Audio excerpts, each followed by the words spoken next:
So Ron would have not been governor if it wasn't for me, and that's okay. Number one, he wouldn't have gotten a nomination, and number two, he wouldn't have beaten his Democrat opponent. So then when I hear he might run, I consider that very disloyal, but it's not about loyalty. But to me it is. It's always about loyalty, but for a lot of people it's not about loyalty. Are you surprised to see him openly criticizing DeSantis this early? What do you think? No, I'm not surprised. If you think back on the 2016 primary, he was taking shots at everybody in the race, even people who were at 0 and 1%. In the case of DeSantis, there are a lot of polls where DeSantis is ahead of Donald Trump, including in key early states. So I'm not surprised. I expect him to come after DeSantis pretty hard. Trump's the only person officially in the race right now, but it sure looks like DeSantis is going to run. And if you look at the whole field, the Florida governor looks like the one who might have the reservoir of support among all corners of the party to actually beat Donald Trump in a primary. Well, then what do you make about this phone call we're learning about with Nikki Haley calling him, saying she wants to get in the race and feeling him out? And he said, basically, if that's what you feel in your heart, go for it. I mean, on one hand, it really works to his advantage, right, to have as many join the race as possible.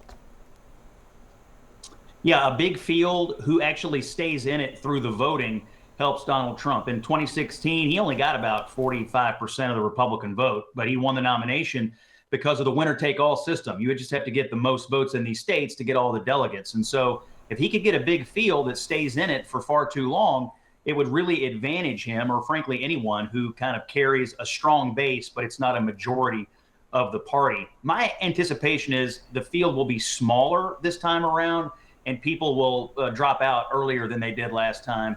What you really need, if you want to take out Donald Trump, is to get it down to a one-on-one match with somebody that people really like. And right now, it looks like DeSantis is that person. Other people will give it a go, but certainly DeSantis is in a class by himself of the non-Trump candidates.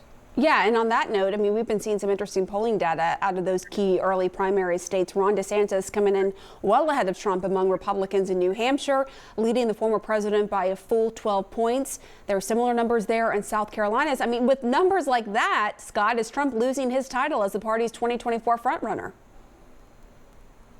I think he is still probably the front runner if you take all the metrics into account: money, organization, a cadre of people who are fully dependent upon him for their livelihoods. I mean, he still is quite a formidable candidate. So I guess nominally he's the front runner. And plus, there are no other candidates technically at the moment. But you can't look at this polling if you're Ron DeSantis and not be fully intrigued by where you stand. You've done nothing. You've not filed a committee. All you've done is run for re-election and trounce your Democrat opponent.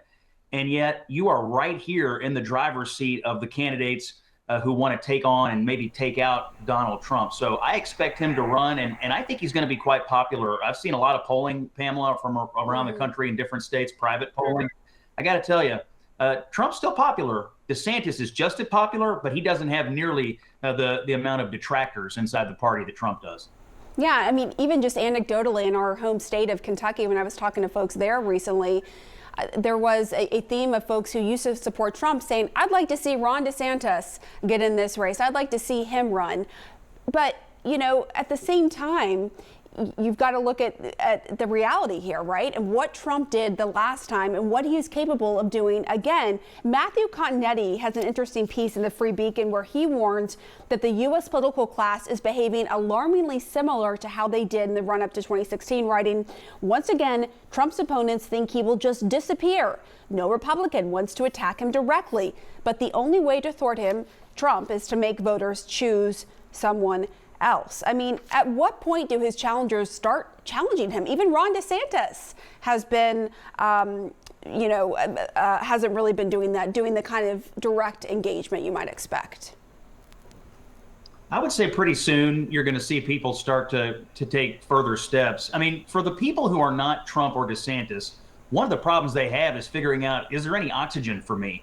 I mean, Trump and DeSantis take up nearly the entire oxygen in the primary right now. Everybody else is in the low single digits. Even former Vice President Pence, who's well known, is a single digit candidate right now. So I'm not sure it's as much Trump keeping them out as it is DeSantis because of how popular nationally with the Republicans. But I agree with Matthew. At some point, somebody's going to have to take him on. and somebody's going to have to make Republicans choose. And I will say, I think broadly across the American electorate, in both parties, there is a demand for new candidates, new blood, new generation of leadership. And the party that chooses new is going to have a huge advantage if the other party chooses old. And if I were Ron DeSantis, that's something I'd be making the case for. Democrats are going Biden. Let's pick somebody new and ride this thing and win it and put together a coalition that can carry the national popular vote. All right, Scott Jennings, nice to see you. Thank you.